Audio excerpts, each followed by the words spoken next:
Welcome to this course presentation, Maslow's Hierarchy of Needs, a SubstanceEducation.com presentation. Before going any further, you may want to print out the Hierarchy of Needs pyramid found on our website.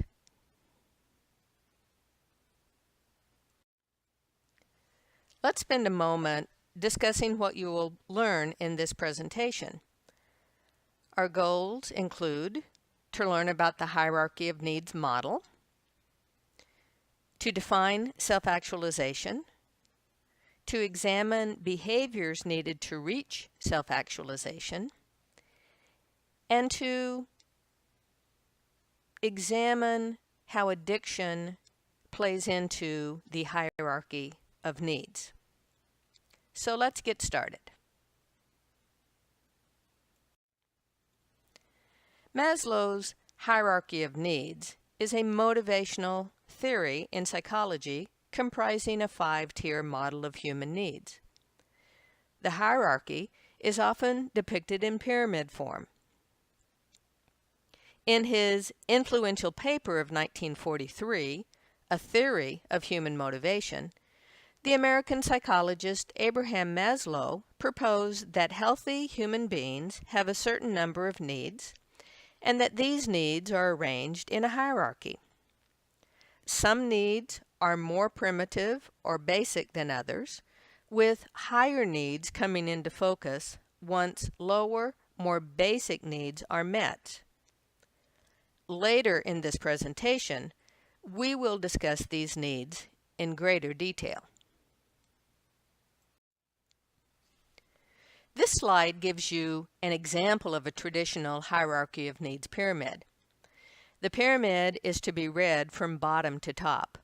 So starting from the bottom of the pyramid, it contains physiological needs, which are the most basic and includes things like food, air, and sleep.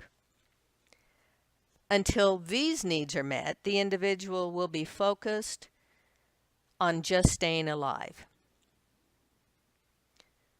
One level up is safety and security needs, referring to those things that help keep a person safe from harm. This includes access to health care, steady employment, owning property, and family and social stability. It can sometimes include something like a membership in a community where there is protection given to the members merely by belonging to the group. Humans are referred to as social animals, and that brings us up to the next level, the love and belonging or social needs level. These are needs for love, affection, and companionship. Having a sense of connection and a level of intimacy with others, in families, and in our friendships. Next up on the hierarchy of needs is esteem. The person needs to feel valued not only by other people, but also by themselves. Self-esteem. Here we look for confidence, achievements, respect for others, and owning our own unique individual self.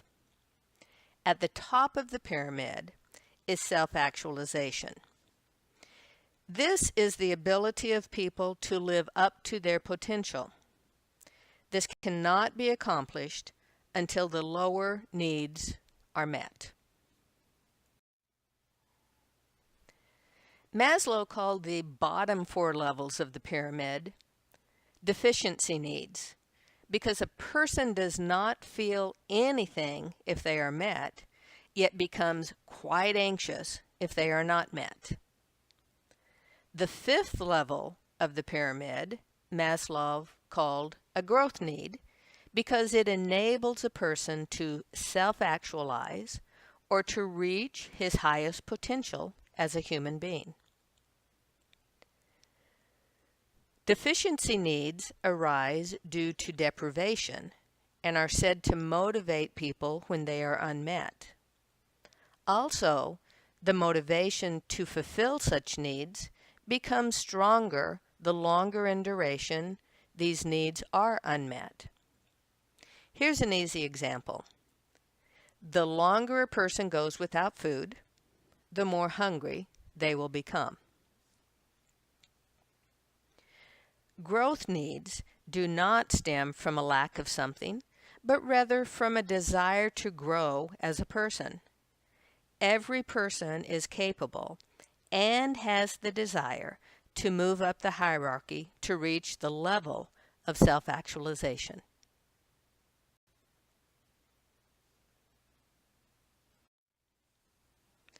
So, to summarize so far,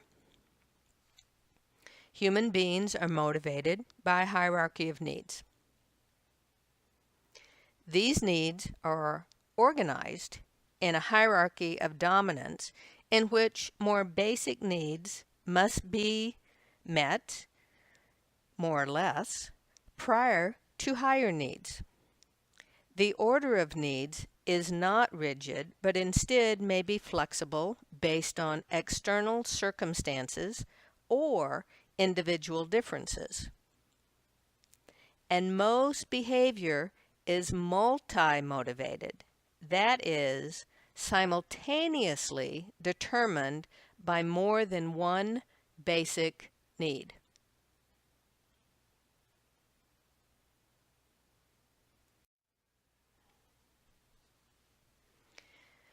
Maslow's hierarchy of needs have been used to describe addiction in two ways. On one hand, it can describe the different types of alcoholic based on what level they are dealing with in the hierarchy. It can also be used to describe what happens to people who become involved in substance abuse.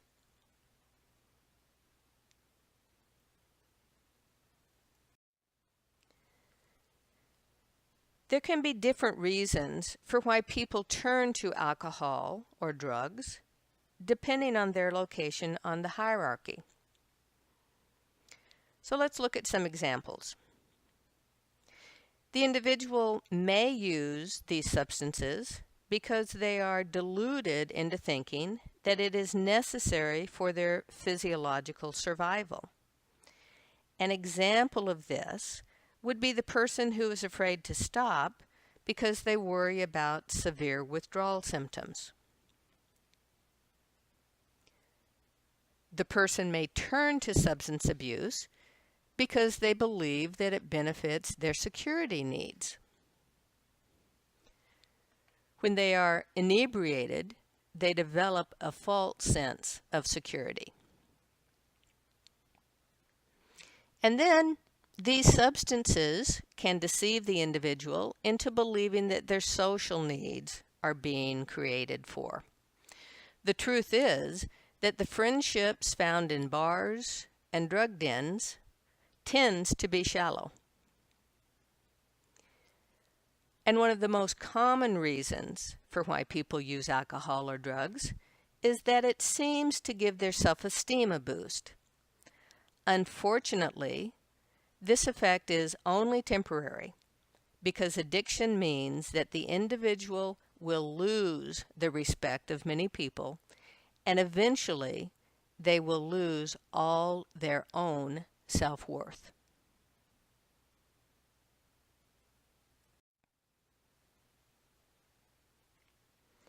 As the individual falls deeper into addiction, it usually means that they descend lower on the hierarchy of needs.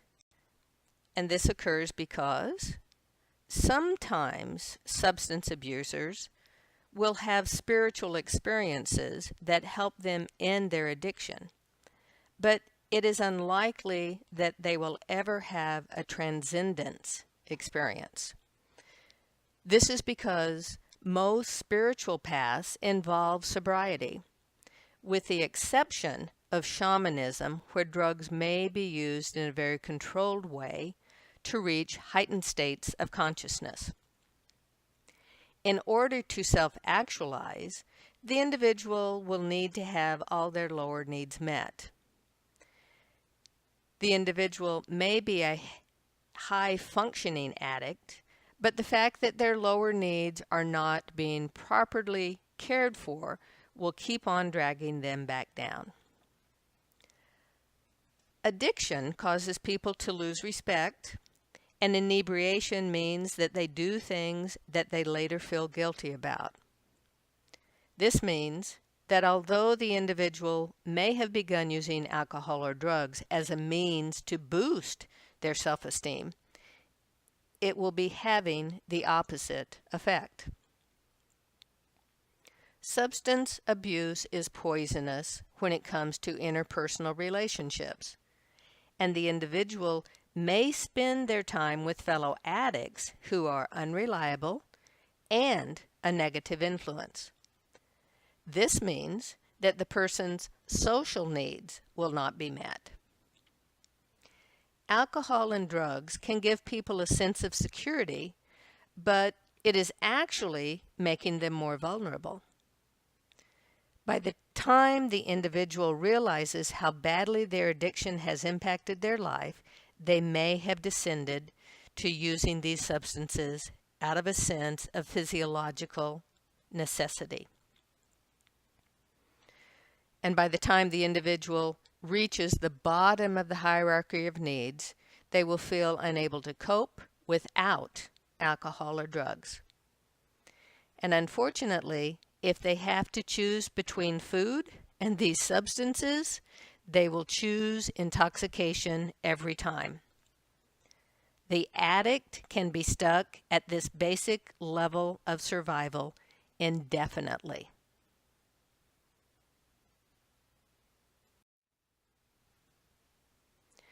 Maslow chose to focus on a positive account of human nature by examining what goes right. He looked at human potential and how we fulfill that potential. Motivation, he believed, is based on people seeking fulfillment and change through personal growth, which is present throughout one's life. Self-actualization is a continual life process. Maslow offers the following description of self-actualization. He believed it refers to the person's desire for self-fulfillment, namely, to the tendency for him to become actualized to what is his potential. Some examples would include a star athlete, a famous actor, a really fantastic teacher, and so on and so forth for each special, unique individual.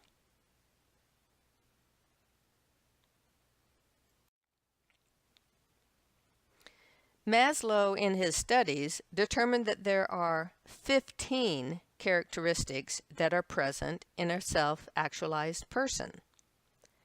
These include: they perceive reality efficiently and can tolerate uncertainty. They accept themselves and others for what they are. They are spontaneous in thought and action. They are problem-centered, not self-centered. They have an unusual sense of humor. They are able to look at life objectively. They are highly creative. They're resistant to enculturation, but not purposely unconventional.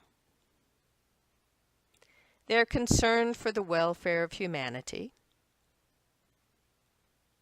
They're capable of deep appreciation of basic life experiences. They establish deep, satisfying interpersonal relationships with a few people. They have peak experiences. They have a need for privacy. They hold democratic attitudes. And they live life with strong moral and ethical standards. Now, it is not necessary to display all 15 characteristics to become self-actualized, and not only self-actualized people will display them. Here are a few people that Maslow believed to be self-actualized: Abraham Lincoln, Albert Einstein, Eleanor Roosevelt, and Mother Teresa.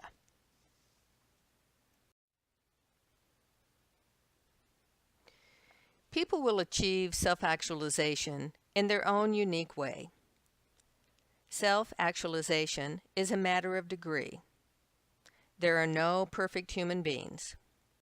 Behaviors leading to self-actualization include experiencing life like a child with full absorption and concentration, trying new things instead of sticking to safe paths, listening to your own feelings in evaluating experiences instead of the voice of tradition, authority, or the majority, avoiding pretense, avoiding game playing, and being honest, being prepared to be unpopular if your views do not coincide with those of the majority, taking responsibility and working hard, and trying to identify your defenses and having the courage to give them up. When examining recovery from addiction and the hierarchy of needs, we must recognize this: that while addiction may be viewed as a fall down the hierarchy of needs, the act of recovering is the exact opposite. It may take a bit of time, but the individual can completely turn their life around. They can make it all the way up to self-actualization and beyond. The way this will occur will be by breaking the addiction. The individual no longer feels the need to use alcohol or drugs in order to survive. This means that they can move beyond physiological needs and move up the hierarchy. The individual will no longer be involved in an activity that is endangering their health and personal safety, so they can now enjoy a real sense of security. In early recovery, the individual may become involved in the sober community, and this can further add to the feeling that they are safe. The sober person will develop the ability to establish deep and meaningful relationships with other people. They are no longer involved with a group of unreliable addicts who work to keep each other down. As the individual rebuilds his life, he earns the respect of friends and family. Successes over time also boost his own self-esteem. And now that the individual has taken care of their lower needs, it means that they are free to self-actualize. For some people, recovery becomes a spiritual path, and this means that they are on a journey that will take them to self-transcendence.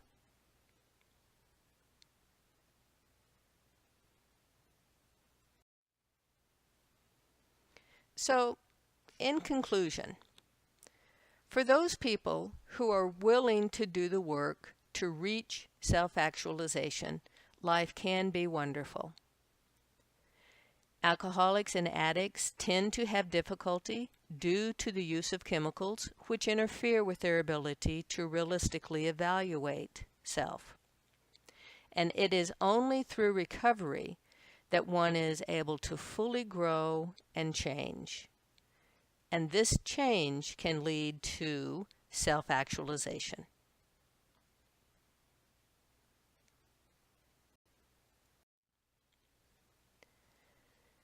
We want to thank you. You have now completed the course presentation, Maslow's Hierarchy of Needs. Please return to the website to complete this course.